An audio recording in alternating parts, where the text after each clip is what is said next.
The story of Joeline Turton is so sad. She was successful. She was gorgeous. She had so much more life ahead of her, and at 30 years old, she lost her life over a fight over a man. South Los Angeles, where the aroma of jerk chicken and curry goat draws families from blocks away, Pepper's Jamaican and Belizean cuisine stood as more than just a restaurant. It was a sanctuary, a place where the Caribbean diaspora could taste home, where children gathered after school for plates piled high with rice and beans, where dreams of entrepreneurship bloomed under neon signs advertising authentic island flavors. But on July 17th, 2025, those dreams would be shattered in the most brutal way imaginable. 30-year-old Joeline Turton, the visionary behind Pepper's empire, would take her final breath on a street corner just miles from the restaurant she had built from nothing. Not from a random act of violence. Not from being in the wrong place at the wrong time. But from something far more primal. A deadly love triangle that would expose the dangerous lengths people will go to when they can't have what they want. This is a story about obsession. About what happens when romantic rivalry spirals into calculated harassment.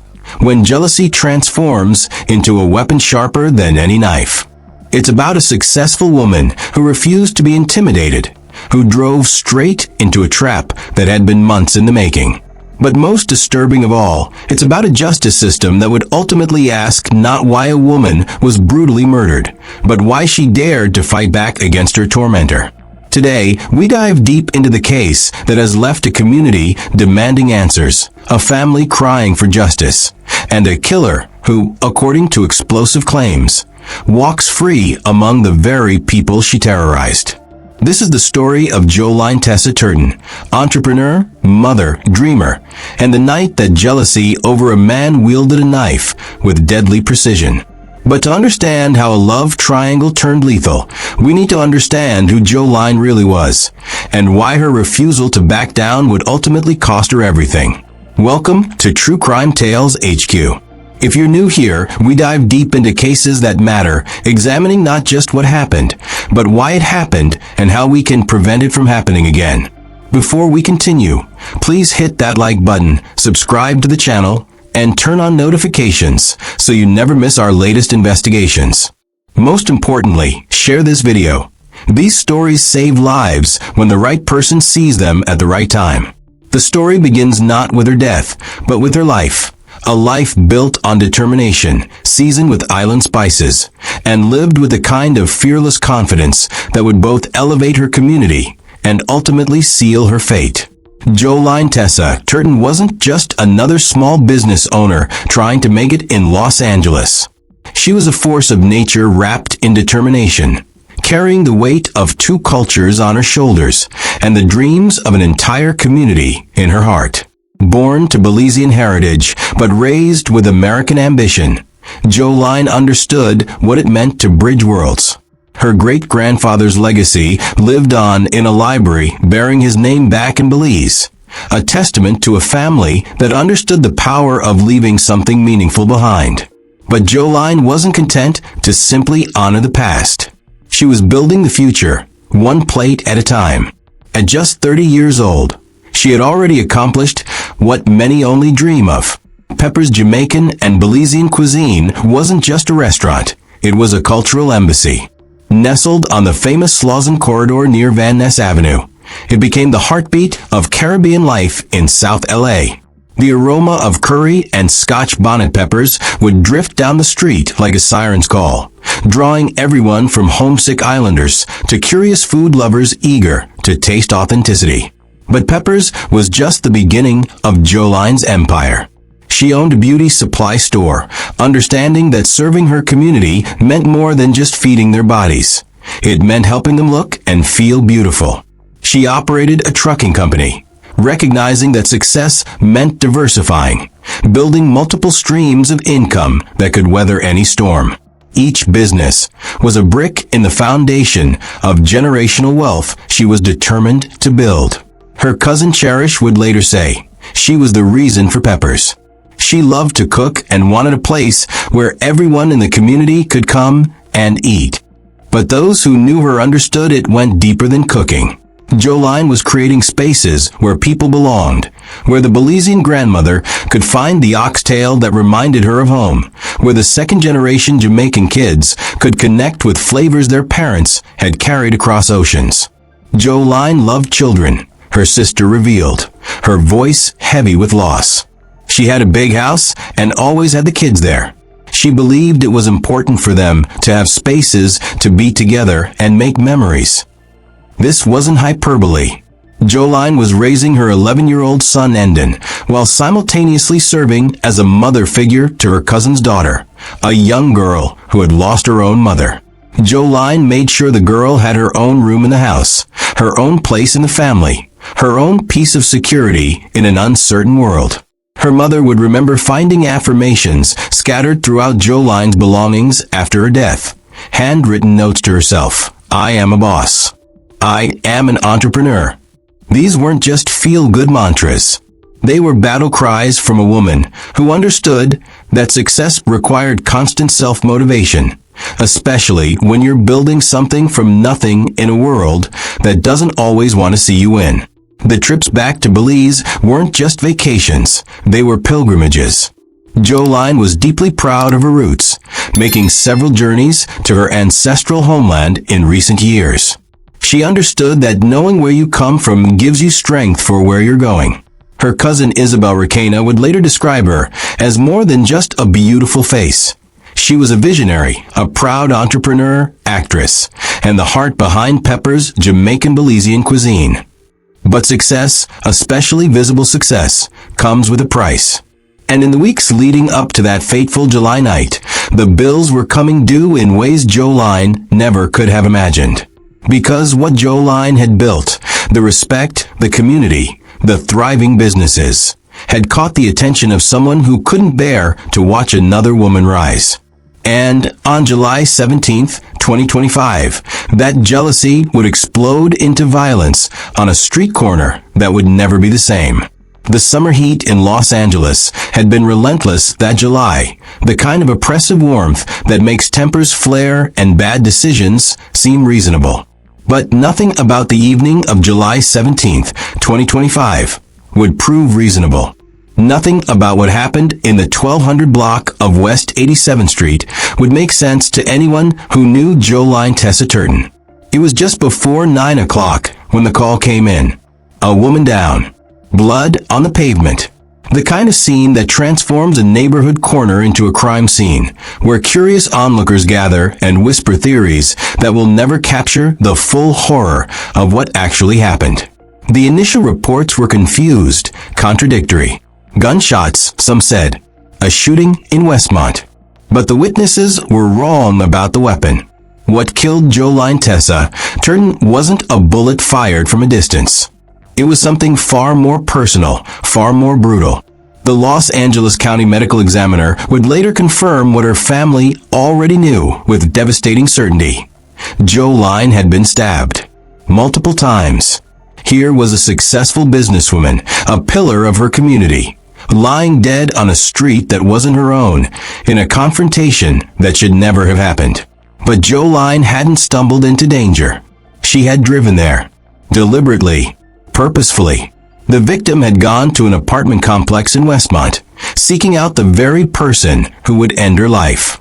But why? What could have been so urgent that it pulled a mother away from her son and a businesswoman away from her empire? The answer lay in the most dangerous combination known to human nature: love and jealousy. According to sources, this wasn't about business rivalries or professional disputes.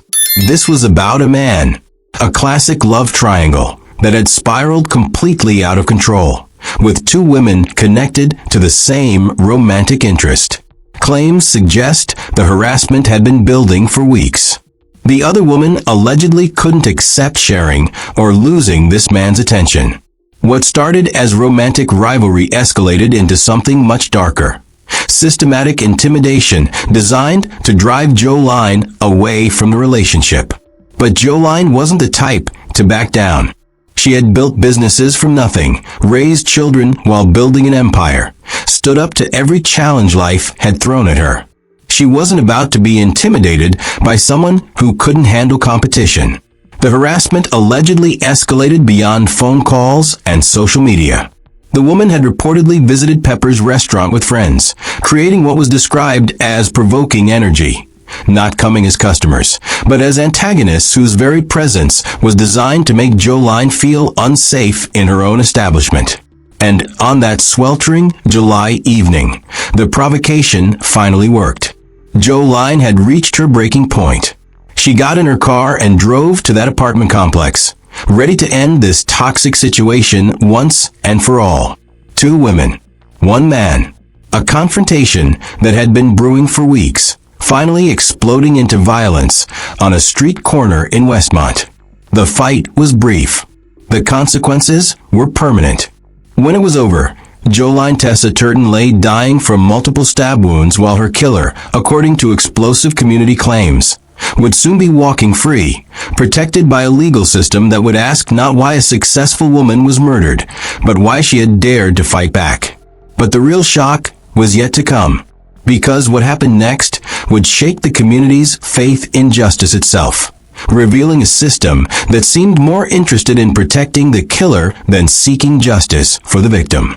In the days following Joeline's brutal murder, something disturbing began to emerge, not from the crime scene, but from the silence that followed it. The Los Angeles County Sheriff's Department launched their investigation, but as days turned into weeks, the community noticed something troubling: virtual radio silence. No press conferences. No public appeals for information. No updates about arrests or suspects. For a case involving such a prominent community figure, the lack of communication felt deliberate. Despite the stabbing occurring almost a week ago, the police have been tight-lipped.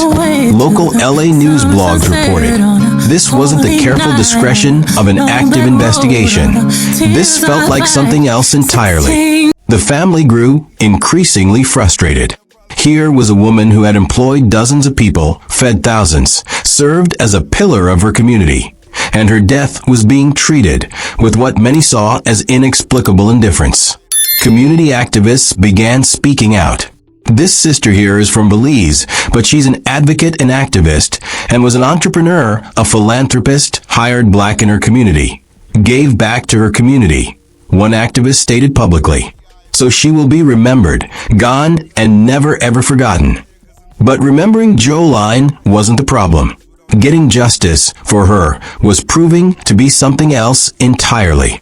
The initial confusion about whether she'd been shot or stabbed suggested either miscommunication or something more troubling. When the family had to publicly correct reports claiming their loved one had been gunned down, it raised questions about how thoroughly the scene had been processed, or whether someone wanted the details obscured. As the investigation dragged on with no visible progress, whispers began circulating through the community about what was really happening behind closed doors.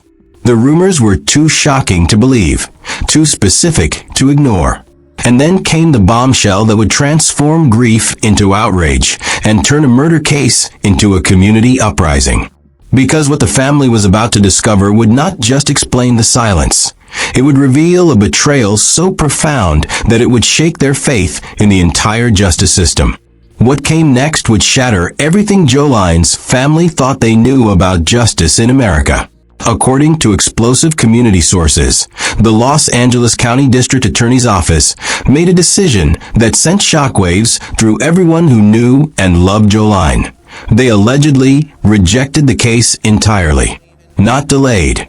Not pending further investigation. Rejected. No charges filed. No arrests made. A killer allegedly walking free while a family buried their daughter. The reasoning, according to these claims, was as stunning as it was infuriating. Sources allege that prosecutors blamed Joeline for her own death, stating that both parties had opportunity not to fight each other, and that the victim shouldn't have pulled over there. In other words, according to these allegations, the DA's office saw this not as murder, but as mutual combat, where both women bore equal responsibility for what happened. But how does a systematic harassment campaign become mutual combat?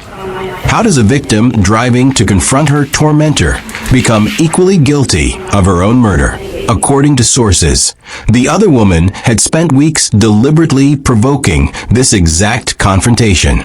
The harassment wasn't random, it was calculated. Phone calls, social media attacks, showing up at Pepper's restaurant with friends to intimidate Joeline in her own establishment. All of it designed to push Joeline past her breaking point. And it worked. The love triangle at the center of this tragedy had created a toxic dynamic where the other woman allegedly couldn't accept sharing or losing the man's attention. What started as romantic rivalry became an obsession with destroying Joeline entirely. Sources claim the harassment escalated systematically. First the phone calls, then the social media campaign, then the physical intimidation at her restaurant. Each step carefully calculated to force Joeline into doing exactly what she did, drive to that apartment complex for a final confrontation. But here's where the legal system allegedly failed completely. According to these explosive claims, when Joeline arrived seeking to end the harassment, the other woman was ready. Ready with a knife. Ready with a self-defense claim. Ready to kill and walk away free. The most disturbing allegation? After brutally stabbing Joeline multiple times, sources claim the killer showed no remorse. She allegedly has been calling people talking mess since the murder, continuing the same antagonistic behavior that led to the killing.